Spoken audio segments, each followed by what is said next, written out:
हम लोग ने मेजरली फेस्टा चालू किया था 2024 में। उसके 6 महीने पहले ही काम शुरू होना चालू हो गया था। काम इन द सेंस फेस्टा का क्या काम था मेजरली, तो मैन्युफैक्चरर ढूंढो, डिज़ाइन बनाओ, क्वालिटी टेस्ट करो मैन्युफैक्चरर के साथ, उसे इंपोर्ट करो। मतलब पूरा पैकेज होगा कि प्रोडक्ट में क्या क्या जाएगा। डस्ट बैग बनाओ, डस्ट बैग के मैन्युफैक्चरर से बात करो, उसके सैंपल लेके आओ, उस मंगाओ, कॉस्टिंग निकालो उसकी, सबसे सस्ता कौन बेच रहा है, क्वालिटी क्या बेच रहा है। बॉक्स बनाओ, बॉक्स का निकालो कॉस्टिंग, कम क्वांटिटी में कौन कौन काम कर रहा है, कौन ज़्यादा क्वांटिटी में काम कर रहा है।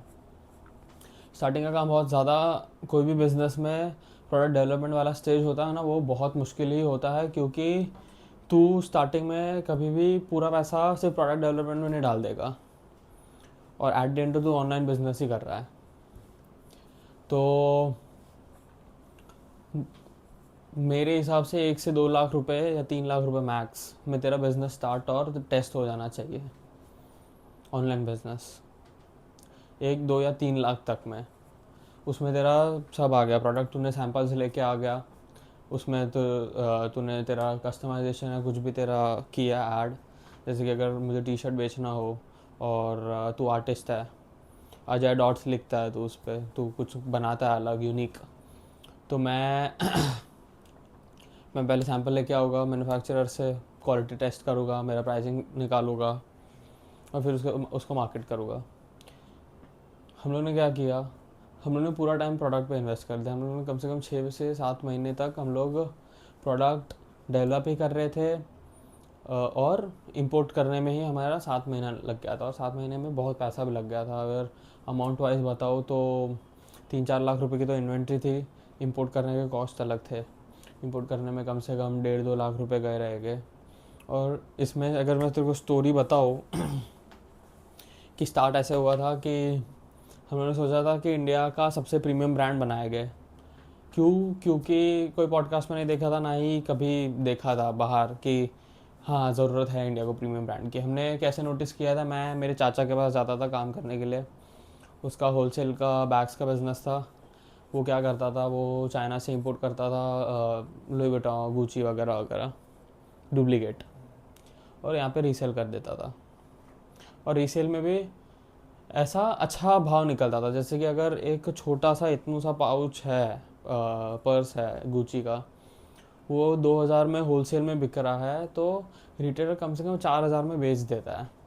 800 का है तो 2,000 में बेच देगा, 150 टका मार्जिन चढ़ा के। मैंने लिटरली लाइव देखा है कि लोखंडाला मार्केट में जो फर्स्ट कॉपी की डिमांड है जितनी, वहाँ उतनी डिमांड बहुत तो छोटे छोटे पार्ट्स में ही है। जो इस्टेब्लिश मार्केट्स है ना, वहाँ पे ज़्यादा करके वैसे फर्स्ट कॉपी की डिमांड्स है। एक लोखंड वाला मार्केट हो गया, एक बैंड्रा वाला खार वाला मार्केट हो गया, एक बैंड्रा की मार्केट हो गई।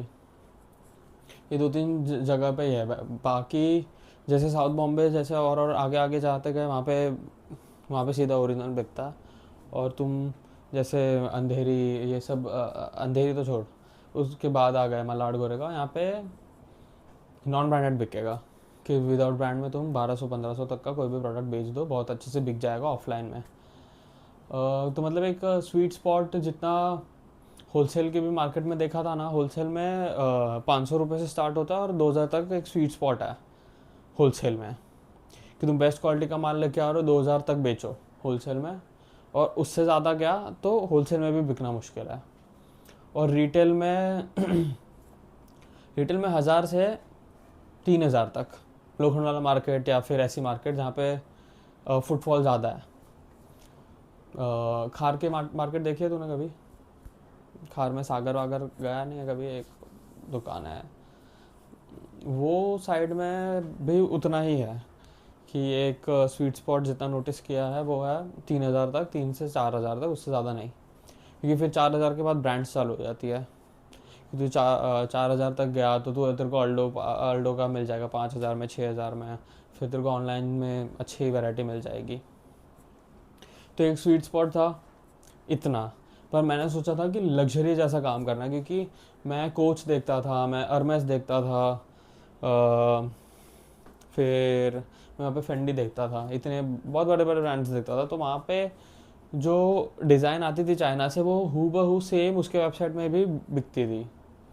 उसके वेबसाइट में सेम बिकेगी 60,000 70,000 की, यहाँ पे होलसेल में बिक रही है 2,000 में, 1,500 में, 800 में।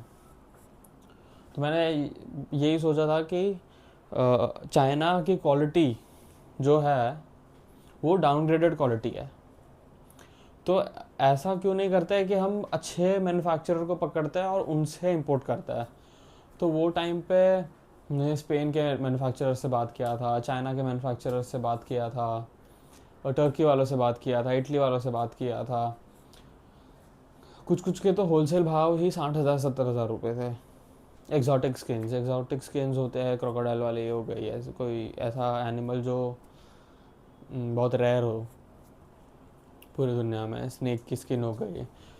तो इंडिया में ऐसे स्किन्स इंपोर्ट करना नॉट अलाउड है, बैन है ये प्रोडक्ट्स इंपोर्ट करना। तुम्हारे मतलब वो प्रोडक्ट्स कस्टम जब्त कर लेगा। तो हम लोग ने बहुत हाथ पैर मारे, बहुत सारे मैन्युफैक्चरर से बात किए। हमने कुछ कुछ डिज़ाइंस, एक ऐसी डिज़ाइन बनाई थी जो हमने मैन्युफैक्चरर को बोले कि इसका सैंपल भेज हमें। हमने पूरी डिज़ाइन भेज दी उसको, उसने सैंपल में बनाया और उसने सैंपल भेजा ही नहीं हमें। उसने से पूरा हूबहू बनाया और खुद के कैटलॉग में लगा दिया। तो ये सब किया। फिर टर्की में एक मैन्युफैक्चरर मिला, उससे बात की, उसको डिज़ाइंस भेजी, उसने हमें डिज़ाइंस भेजी। हमने लोगो डिज़ाइन किया, वेबसाइट डिज़ाइन कर रहे थे, वगैरह वगैरह। पूरा सिर्फ प्रोडक्ट बिल्डिंग है, और प्रोडक्ट बिल्डिंग में समझ लेना कि 7-8 लाख रुपए का खर्चा हो गया है सिर्फ प्रोडक्ट बिल्डिंग में। और ऑनलाइन बिजनेस में बोल रहा हूँ कि 2-3 लाख में ख़त्म हो जाना चाहिए। तो कितना कॉन्ट्राडिक्टरी स्टेटमेंट है पता। क्योंकि ये जब तक तुम गू नहीं खा लो 3 साल जितना मैंने खाया है, तब तक तुम ये कंक्लूजन में आ ही नहीं सकते कि तुम्हारा 1-2 लाख में बिजनेस चालू हो जाएगा, शुरू हो जाएगा, बंद भी हो जाएगा उतने में ही।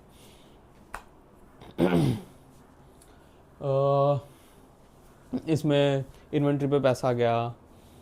कुछ एक इंसिडेंट तो ऐसा था कि जो हमारा कस्टम हाउस एजेंट CHA बोलता है, जो कस्टम्स का काम करता है, मैंने कम से कम 100 कस्टम एजेंट्स को फ़ोन किया होगा और उनको बोला रहेगा कि फिनिश्ड काउ हाइड लेदर है, इंपोर्ट करना है, और इतनी क्वांटिटी है, 30 किलो के आसपास की क्वांटिटी थी। इन लोगों का कस्टम हाउस एजेंट का बिजनेस ऐसे चलता है कि वो लोग किलो पर किलो रेट्स लेता है, कि हम 1 किलो का 1,000 रुपये लेंगे, 2,000 रुपये लेंगे इंपोर्ट करने में, शिपिंग इंक्लूडेड। और फिर GST में तुम्हें जितना पैसा भरना होगा वो अलग, मेरा चार्ज रहेगा वो अलग। तो मैंने कम से कम 100 लोगों से बात किया होगा, और जितने से भी बात की ना मैंने, उन सब ने बोला कि हमें आइडिया ही नहीं है टर्की से इंपोर्ट कैसे करता है, या फिर हमें लेदर कैसे इंपोर्ट करता है, हमें आइडिया ही नहीं है। 100 लोग लिटरली मुंह पे बोल रहे हैं कि हमको पता ही नहीं है। फिर मुझे एक लड़की मिली थी लिंक्डइन पे, वो उसने सिर्फ पढ़ाई की रखी हुई थी कि ऐसे ऐसे करता है इंपोर्ट, और ये जो उसके जो लेदर है ये इंपोर्टेबल है, ऐसा नहीं है कि बैन है इंडिया में।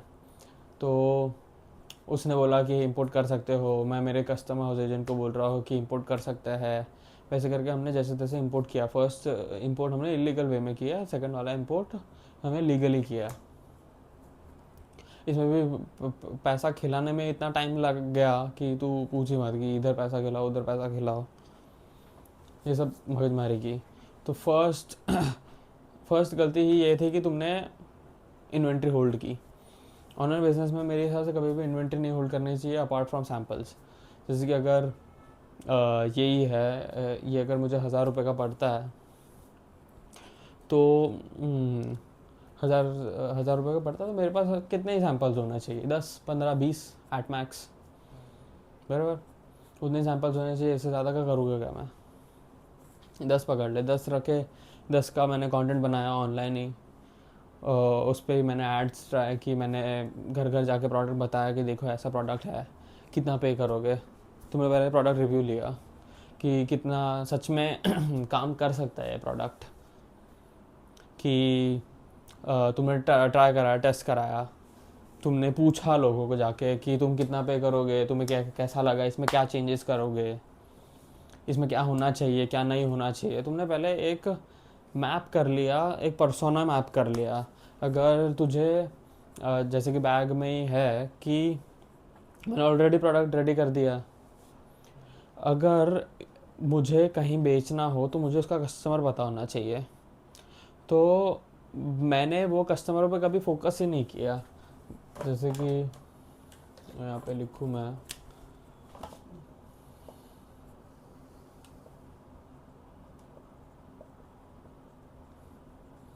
No knowledge of customer. मुझे पता ही नहीं है कि मेरा कस्टमर दिखता कैसा है। इसको टेक्निकल लैंग्वेज में पर्सोना बोलता है। कि अजय है, अजय एक पर्टिकुलर वे में कपड़े पहनता है, एक पर्टिकुलर वे की बैग लेके जाता है और एक पर्टिकुलर लेवल की इनकम है उसकी। और मुझे अजय जैसे 10 लोग मिल गए जो विलिंगली 10-15 हज़ार 20 हज़ार 30 हज़ार रुपये स्पेंड करना चाहते हैं। तो वो क्या डिमांड करता है कोई भी वो प्रोडक्ट में, एक समझ ले ये पेन हो गई, अजय अजय बोलेगा कि ये पेन पे मैं 1000 रुपये खर्च करूँगा, पर ये पेन पतला होना चाहिए, ये पेन दिखने में बहुत अट्रैक्टिव होना चाहिए, ये मेरे को ऐसा नहीं चाहिए कि ब्लू हो गया वाइट हो गया, मेरे को चाहिए कुछ फंकी। फिर ये पेन का एक पाउच आना चाहिए, वो पाउच पे की चेन होना चाहिए, तब जाके मैं 1000 रुपये दूंगा इसके। और प्रोडक्ट मैं ऐसा यही लेके आया हूँ, सिर्फ ऐसा ही बना के आया हूँ। और मैं ऐसा प्रोडक्ट वो वाले पर्सोना को बेच रहा हूँ जिसको ऐसी ऐसी चीज़ें चाहिए, जिसमें पाउच हो या फंकी हो। तो मैं उसको अप्रोच भी करूँगा कि तू ये खरीदेगा, तो वो ना बोल देगा, बराबर। तो मेजर फोकस पर्सोना पे, पर्सोना का भी फोकस किया ही नहीं था हमने।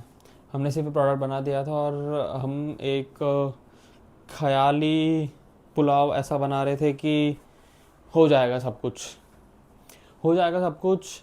ये हमने पिछले वीडियोस में बात की थी कि बोरो नॉलेज, बराबर। जब भी हम बोरो नॉलेज में होते हैं तभी हम ख्याली पुलाव बनाते हैं।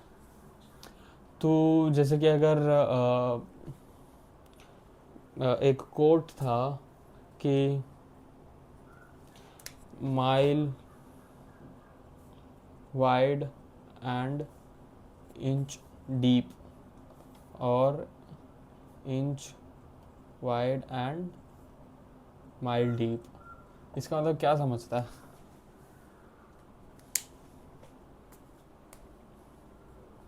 माइल मतलब बराबर, और इंच चौड़ाई में बड़ा और इंच डीप मतलब उतना सा डीप, और इंच वाइड इतना सा, और 1 माइल डीप। तो ये नॉलेज के बेस पे है, ये बहुत ज़्यादा कोट करता है, वॉरेन बफे और चार्ली मगर दोनों कोट करता है।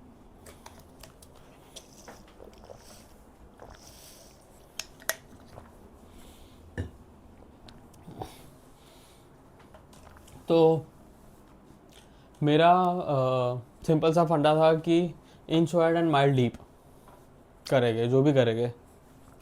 मैंने तुझे भी जितना भी सिखाया है, और मैंने खुद भी जितना भी सीखा है, मैंने सब कुछ बोरो नॉलेज से सीखा हुआ, और वो बोरो नॉलेज अप्लाई करके रियल नॉलेज पे कन्वर्ट किया है मैंने, बराबर। तो मेरा प्रोसेस ही स्टार्टिंग का ऐसा होता था कि मुझे किसी पर्टिकुलर टॉपिक के बारे में जानना है, जैसे कि मार्केटिंग हो गया, इन्वेस्टिंग हो गया। तो वो दोनों में से मैं पहले 10 लोग ढूंढूंगा, बेस्ट 10 लोग ढूंढूंगा, और 10 में से कोई 2 या 3 मेरे निकालूंगा कि मैं इनसे पूरा सब कुछ सीखूंगा, कि मैं ये पर्टिकुलर यही फिलोसॉफी में काम करूँगा, क्योंकि मुझे ये जम रही है।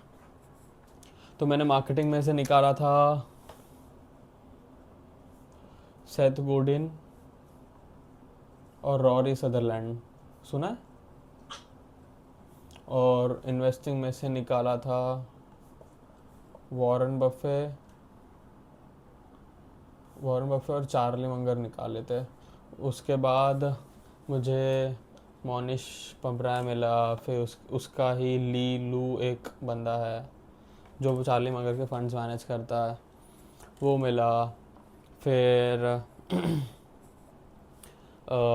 इन दोनों में से ही एक जोइल ग्रीन ब्लैट मिला था।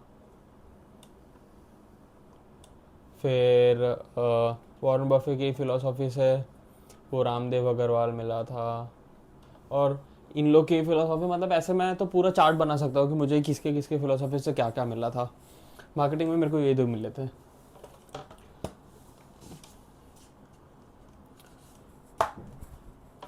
जो किताबें इन्होंने लिखी है बहुत अच्छी लिखी हुई है। एक इसने एल्केमिस्ट लिखी हुई है, और इसके पास तो बतेरी किताब है, इसके पास 10-12 किताब रहेगी सेथ गोडिन की।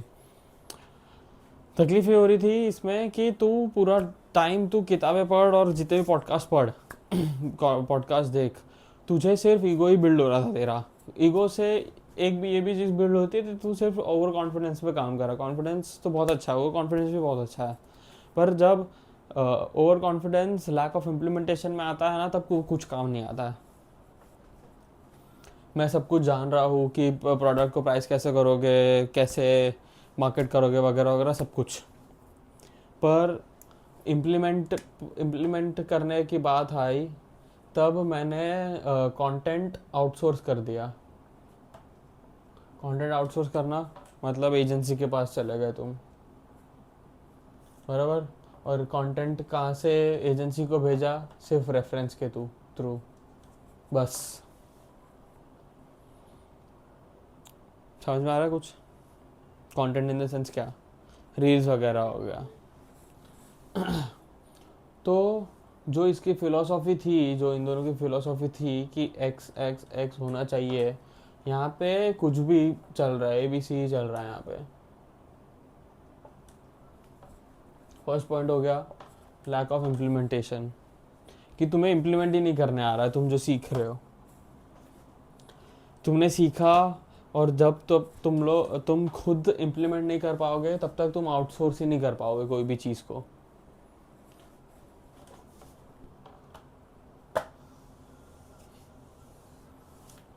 जैसे कि अगर हम एम्प्लॉयज़ हायर भी करते हैं तो मेरे पास स्किल्स होनी चाहिए थोड़ी बहुत, वो भी बेसिक, कि मैं एम्प्लॉय से काम क्या कराऊंगा। जब तक मेरे पास इन्वेस्टिंग की स्किल्स नहीं होगी और मैं तुझे हायर कर दूँ और बोलूँ मैं तुझे पैसे दूंगा और तू मेरे लिए काम कर, और तेरे को भी कुछ नॉलेज, तू मुझे कभी भी कैसे भी पागल बना देगा, तेरे पास नॉलेज हो ना हो, बराबर। मेरे पास बेसिक स्किल्स भी नहीं थे, मैं सोच रहा हूँ कि सब कुछ आउटसोर्स ही करूँगा। तो अगर ऑनलाइन बिजनेस ही हो गया तो सबसे ज़्यादा क्रूशियल स्किल्स तेरी मार्केटिंग की आ गई। कंटेंट, उसमें तू एड्स बोल दे, फिर एडिट बोल दे, वीडियोग्राफी बोल दे, या फिर कंटेंट राइटिंग बोल दे।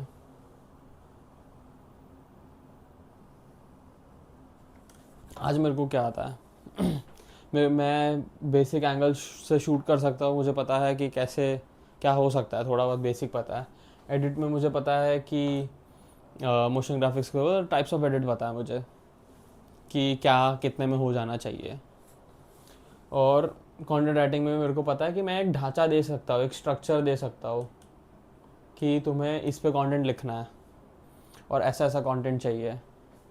ये फिर भी बेसिक है, इसमें भी तुम्हें लोग पागल बना सकते हैं, पर तुझे एक ऐसा रिलायबल सोर्स ढूंढना पड़ेगा जो तुझे इसमें हेल्प कर सके। जैसे कि अगर तू एम्प्लॉयज़ को भी हायर कर रहा है तो वो अगर तेरे को पागल बनाना ही चाहता है तो वो तेरे को ऐसे भी पागल बना देंगे। भले तेरे को सब कुछ भी आता हो, तेरे को पागल बना ही सकता है कोई भी, क्योंकि तू उसमें एक्सपर्ट ही नहीं है।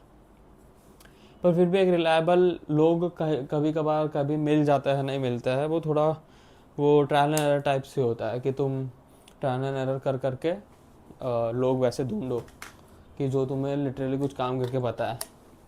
एक अच्छा वे ऑफ मेजरिंग ये भी है कि तुम्हें जो रिजल्ट्स चाहिए वो आ पा रहा है कि नहीं आ पा रहा है। तूने सबको हायर कर दिया और तूने सोचा कि मुझे रिजल्ट्स आना चाहिए अच्छा खासा, मुझे सेल्स आनी चाहिए, मुझे ग्रोथ आना चाहिए इंस्टाग्राम पे, फलाना ढिमकाना कुछ भी। अगर वो टाइटली रिजल्ट्स मेजर नहीं हुए तो तुम इसको क्वेश्चन कर सकते हो कि मैं तुम्हें पैसे किस बात के दे रहा हूँ, क्या गलत हो रहा है तुम खुद जानो अभी, और अगले महीने में नहीं सुधरा तो तुम सब निकल जाओगे।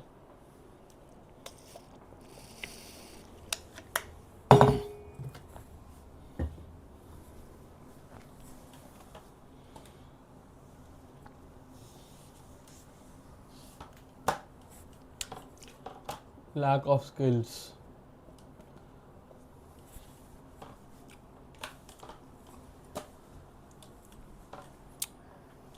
इसमें भी लॉस, इसमें भी लॉस। फ्रॉड्स सबसे बड़ा लॉस। तुम्हें लीगलिटी तो पता ही होनी चाहिए कि कैसे क्या हो रहा है। जैसे कि फ्रॉड्स की मैं बात करूँ तो मैंने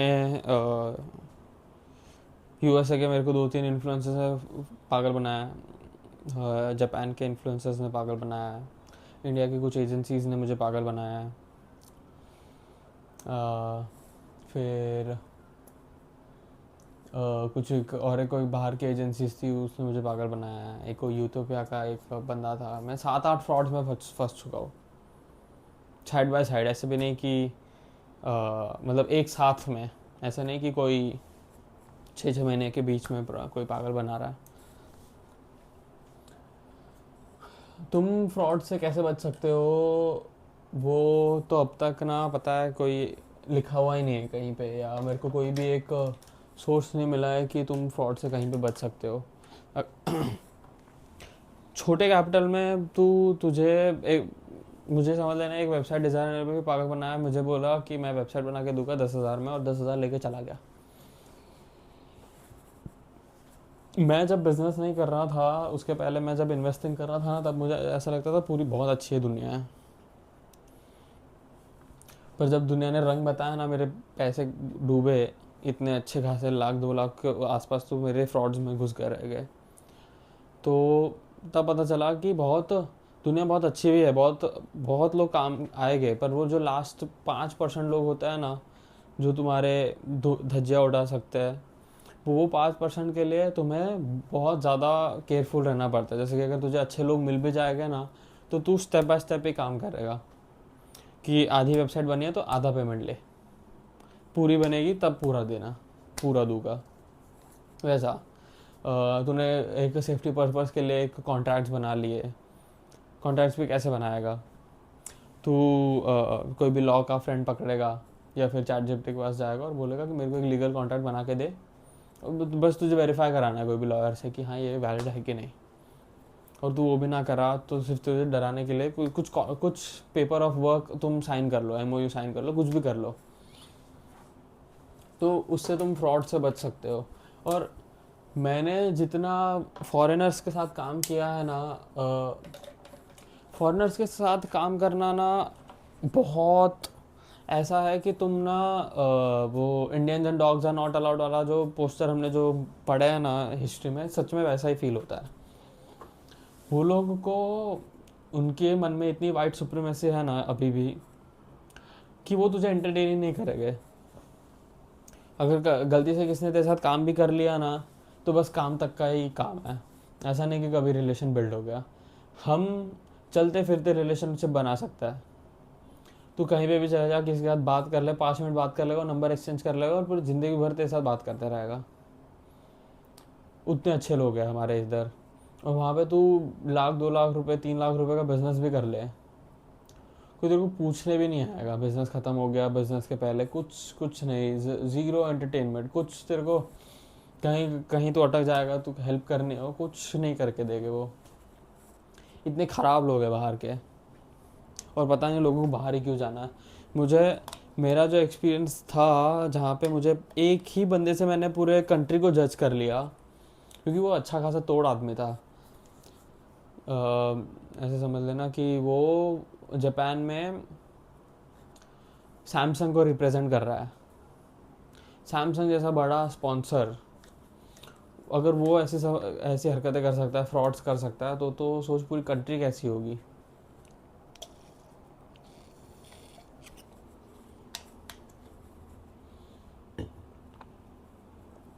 यूएसए में तो और भी ख़राब लोग हैं। एनआरआईज मुझे तो समझ में नहीं आ रहा वहाँ पे जी कैसे रहा है। यहाँ पे वो लोग भाई इंडियन कम्युनिटी, पटेल कम्युनिटी में ही घूमते रहते हैं, बाहर वाले तो कोई रखते भी नहीं है उनको। फ्रॉड्स से तेरे को एक बार बात पता चलनी चाहिए कि लैक ऑफ फोकस भी था। मैं पूरी दुनिया जहान के इन्फ्लुएंसर से बात कर रहा हूँ कि कंटेंट बना के दो, ऐसा करके दो, वैसा करके दो। तो इसमें लैक ऑफ फोकस ये भी होना चाहिए था कि मैं अगर कस्टमर पर्सोना बना रहा हूँ तो मुझे मेरे पास बहुत छोटी भी डिटेल्स होनी चाहिए, जैसे कि कंट्री हो गया, सिटी हो गया, उसकी इनकम ब्रैकेट हो गई, बराबर। मैं यहाँ पे कर रहा हूँ पूरी पूरी दुनिया पे फोकस, वर्ल्ड।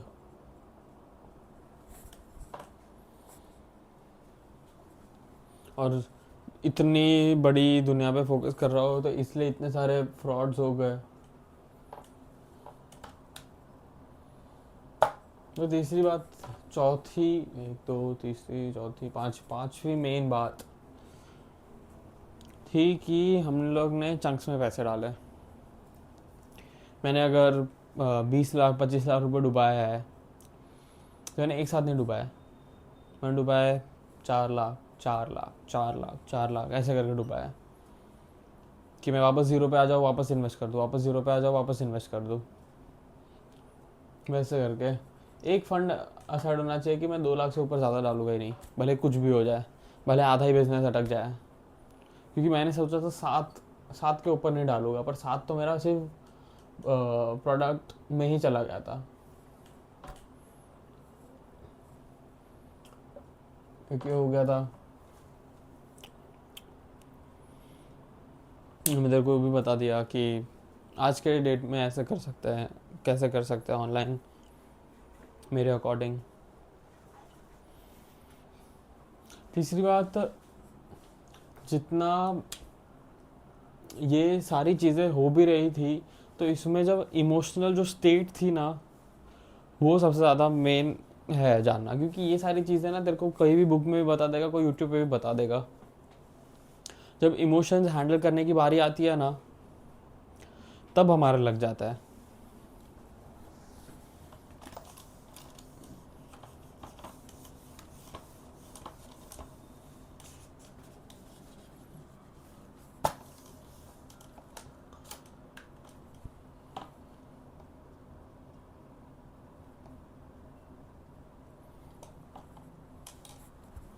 क्रॉनिक स्ट्रेस,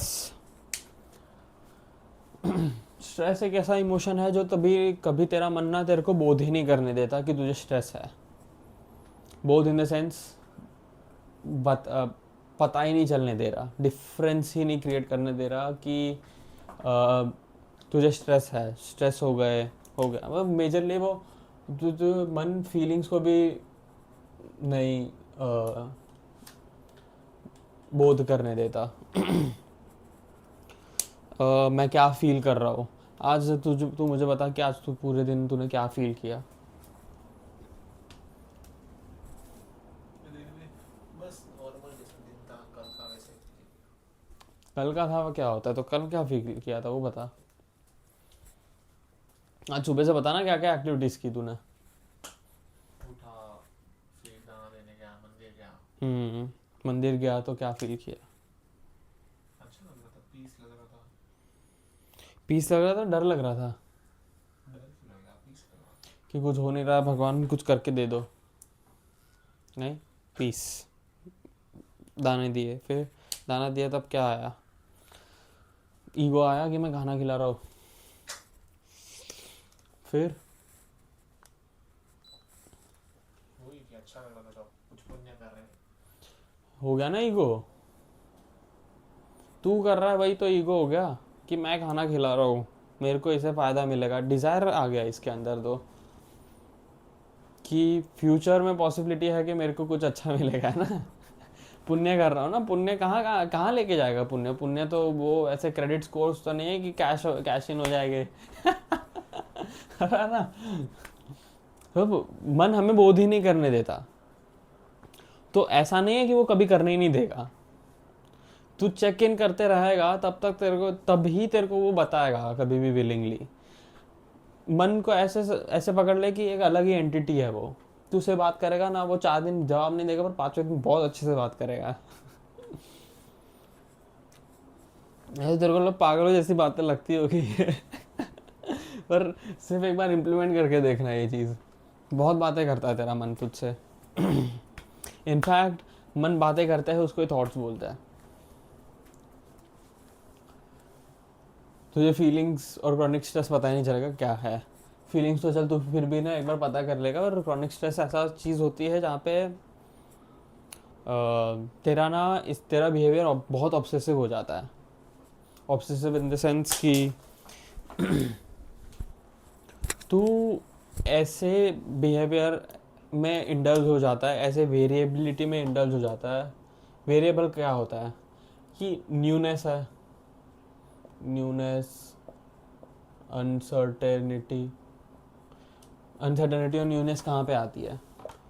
तू स्टॉक्स के टिकर देख रहा है, तू क्रिकेट देख रहा है जहाँ पे लेदर बॉल बाउंस हो रहा है, कभी इन स्विंग हो रहा है, कभी आउट स्विंग हो रहा है, बहुत न्यूनेस है, तेरा बहुत ध्यान जाएगा वहाँ पे। फिर सेक्स हो गया, मास्टरबेशन हो गया, फिर तू बोलेगा खाना हो गया, फूड, वो भी नया नया। जब जब क्रोनिक स्ट्रेस अटैक करता है तब तू इतने ऑब्सेसिव बिहेवियर में इंडल्ज हो जाता है कि तुझे पता ही नहीं चलेगा कि तू ऑब्सेसिव बिहेवियर में है। तब हम ऐसा एक वर्डिंग है, साक्षी भाव। इसका मतलब क्या है?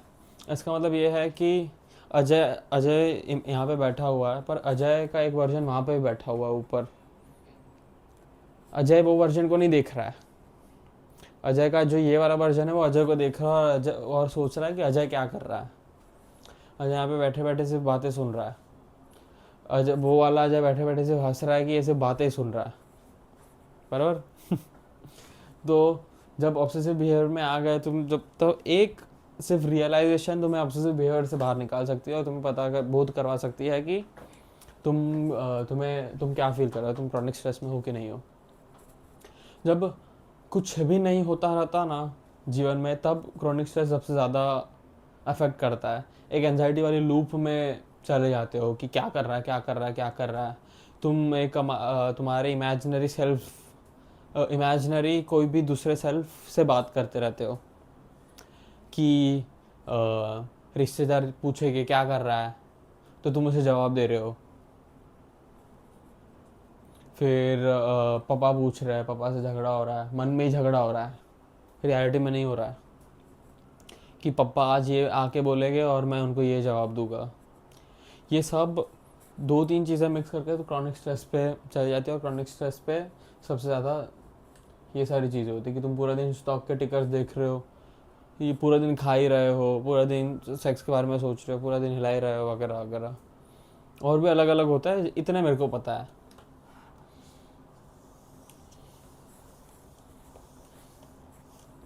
और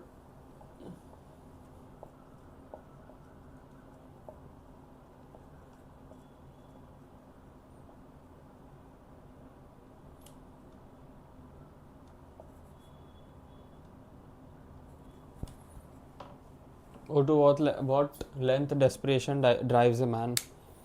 डेस्परेशन बहुत ऐसा इमोशन है कि कभी ना ये इमोशन से फ़ायदा ही नहीं होगा। एक डेस्परेशन इमोशन ऐसा, और एक जेलसी ऐसा इमोशन है।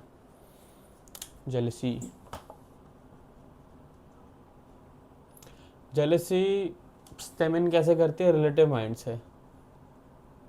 रिलेटिव माइंड क्या होता है कि मैं कंपेयर कर रहा हूँ, सिर्फ मैं कंपेयर कर रहा हूँ अजय को, मैं कंपेयर कर रहा हूँ इसको, मैं कंपेयर कर रहा हूँ कृष्णा को। पहले डेस्परेशन पे बात करते हैं। डेस्परेशन, मैं तेरे को एक स्टोरी बताता हूँ, ये स्कूल की, बचपन की। सेंट रॉक्स में डेटिंग कल्चर बहुत अच्छा खासा बढ़ गया था। Dating culture in the sense कि कोई भी लड़का कोई लड़की को प्रपोज करेगा तो लड़कियों के इतने ज़्यादा नाटक होते थे, समझ ले, कि वो जैसे कि हमने वो गेम थियरी में बात की थी 1 to 5, 1 को 1 मिलना चाहिए। पर समझ ले एक 5 वाला लड़का 1 को अप्रोच कर रहा है, क्योंकि हमने मेल का बिहेवियर भी बात की थी कि उसका जो डिक है वो 5 लड़कियों पर स्टिक करना चाहता है, भले उसकी कितनी बड़ी औकात हो या छोटी औकात हो। तो एक 5 का लड़का एक 1 की लड़की को अप्रोच कर रहा है। तो यहाँ पे जो डेस्परेशन, कहाँ गई मेरी pen?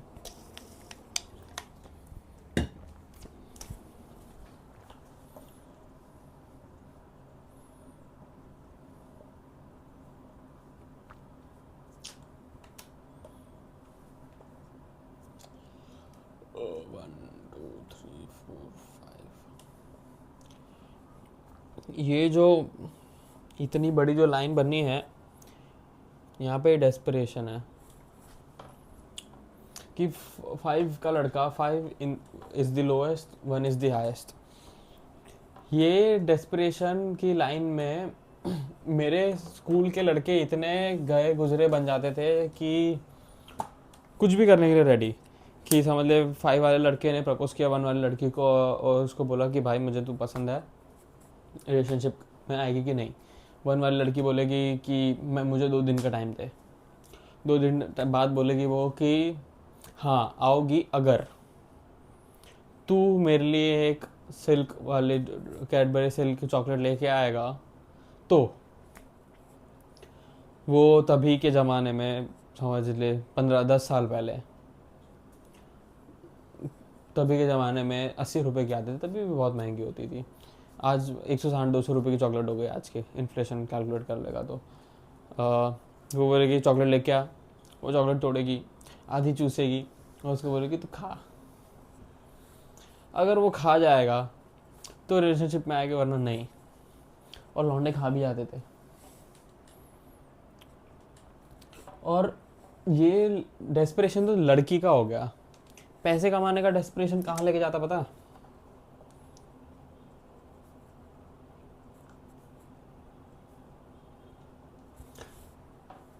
Gate quick rich schemes में। इसमें तुझे जब तेरा ये माइंडसेट हो जाएगा ना, तब यूनिवर्स ही तेरे पास ऐसे लोग भेजेगा जो ना तुझे पागल बनाने के लिए हो।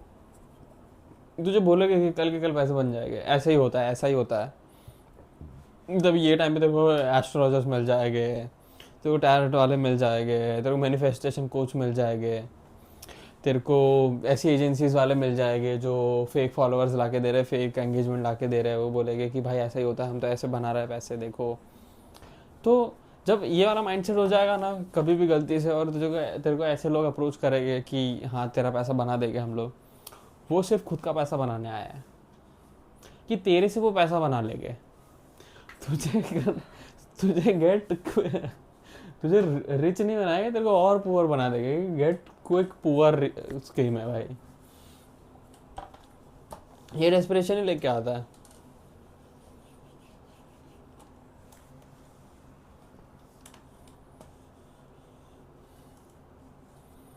तो तभी 2 इमोशंस हो गए, एक डेस्परेशन, एक हिट हो रहा है, और एक स्ट्रेस हिट हो रहा है। इसके साथ साथ स्ट्रेस के साथ साथ तो ऐसे पकड़ ले कि एंजाइटी भी आ रही है।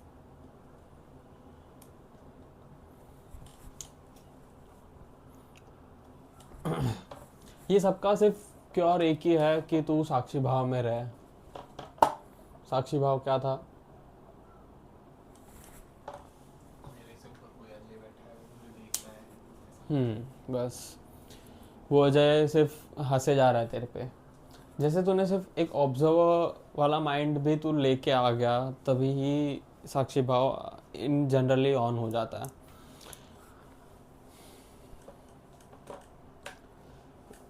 एक बहुत माइन्यूट सी ये भी है कि तुम जल रहे हो किसी से, ये तो शॉर्ट तुम्हें पैसे लूज करवा देगी। जेलसी से ना तुम कभी अच्छे रिलेशनशिप ही नहीं बना पाओगे। रिलेटिव माइंड से इनफैक्ट तुम कभी नहीं बना पाओगे। Relative mind is comparison. Comparison motto है ये मेरे, तुझे भी मोटो नहीं बोल सकते, पर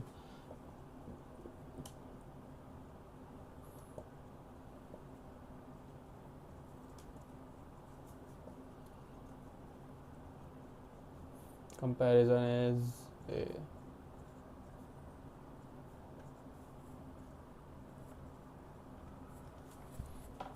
comparison is thief of Joy, comparison is zero sum game. Comparison is thief of Joy, मतलब कि मैं कंपेयर कर रहा हूँ तुझे और मैं क्या बोलता है कि inferior feel होता इन्फीरियर फील कर रहा हूँ। मैं तुझसे जज कर रहा हूँ, मैं ये कृष्णा से जज कर रहा हूँ कि ये कृष्णा क्या है, नंगा है, मैंने कपड़े पहने हुए, मैंने ऐसे कपड़े पहने, वैसे कपड़े पहने हुए। और zero sum game in the sense कि तू कुछ भी रिजल्ट नहीं है। आज मैं कृष्णा से कंपेयर कर रहा हूँ और बोल रहा हूँ कि मैंने कपड़े पहने हुए, ये तो देख धोती पहन के खड़ा हुआ है। कल और ही जिसके लिए मैं आज सुपीरियर फील कर रहा हूँ, कल कोई दूसरा सेम मेरे से अच्छे कपड़े पहन के आ जाएगा। बराबर, अगर तू इक्वली दुनिया को इक्वली डिवाइड कर ले कि हाँ अच्छे लोग 50 करोड़ अच्छे लोग हैं, 50 करोड़ गंदे लोग हैं, तो तू पूरे ज़िंदगी भी कंपेयर कर जाएगा, तो तू एंड में तेरे को एक नल आंसर ही आएगा कि तू कहीं भी अच्छा नहीं है, तू कहीं भी बुरा नहीं है, तू अपने आप में ही अच्छा है। जीरो सम गेम है और is a thief of Joy. एक हमारे ह्यूमन बिहेवियर में एक ऐसी भी वस्तु है जो ज़्यादा लोग बात नहीं करते, पर इंट्यूशन एक बहुत अच्छी वस्तु है। कोई किसी को भी नहीं पता कैसे डेवलप करता है। कोई भी ऐसा व्यक्ति नहीं होगा कि स्टेप्स लिखे हुए है कि ऐसे इंट्यूशन डेवलप करता है, पर मेजरली जो भी सेल्फ अवेयर बंदा होता है ना, self aware in the sense वो जानता है कि वो क्या कर रहा है, साक्षी भाव में रह रहा है, कि उसे पता है कि गुस्सा आ रहा है, उसे पता है वो अहंकार कर रहा है, उसे पता है वो पटेली मार रहा है, उसको पता है कि वो सुना रहा है इसको। तब थोड़ा सेल्फ अवेयरनेस डेवलप करता है और उस हिसाब से मुझे जितना लगता है कि उस हिसाब से इंट्यूशन डेवलप होती है। जब जो तेरे डीपेस्ट डिज़ायर होता है ना, जो तेरे कोर में बैठता हो, जैसे कि एक कोर में बैठता हो जेलेसी की, मैं जलता हूँ तुझसे, और मेरा बहुत डीप में वो रूटेड है ये इमोशन, तो इवेंचुअली तुझे पता चल जाएगा कि ये मैं जलता हूँ, और वो हम कभी गेट अलॉन्ग हो ही नहीं पाएंगे, साथ में कभी आ ही नहीं पाएंगे। वैसे ही बहुत लड़कियों को ये भी पता होता है कि लड़कों की नज़र क्या कहाँ पे जा रही है। उन्हें इंसान देख के ही पता चल जाता है कि लड़का कैसा है, और लड़कों को पता ही नहीं चलता है कि लड़की को पता चल गया कि तू क्या है। जैसे अगर तू सिर्फ लस्टफुल थॉट्स के साथ जाएगा, कोई भी लड़की को अप्रोच करेगा, उसको क्लियरली पता चल जाएगा कि सिर्फ ये हवस के लिए आया है, और तुझे खुद को ज्ञात नहीं होगा कि तेरा डीपेस्ट इमोशन क्या है और उसने रिजेक्ट क्यों कर दिया। तो पता नहीं, हमारा ब्रेन इतना वियर्डली वायर्ड है कि हमें पता चल जाता है कि हमारे डीपेस्ट डिज़ायर्स क्या, डीपेस्ट जो हम सोचते हैं, और वो सामने वाले की हम फीलिंग्स ले लेते हैं। जैसे कि हमें बहुत लोगों को पता भी चल जाता है कि ये बंदा झूठ बोल रहा है, तुझे जैसे कि अब समझ रहा है कि मैं अभी तेरे सामने झूठ बोल रहा हूँ, तभी के लिए तू बोल देगा हाँ ठीक है, पर बाद में घर पर आके पता चल जाएगा तू ये बंदा झूठ ही बोल रहा था, पागल ही बना रहा था, तुझे ट्रस्ट नहीं होगा।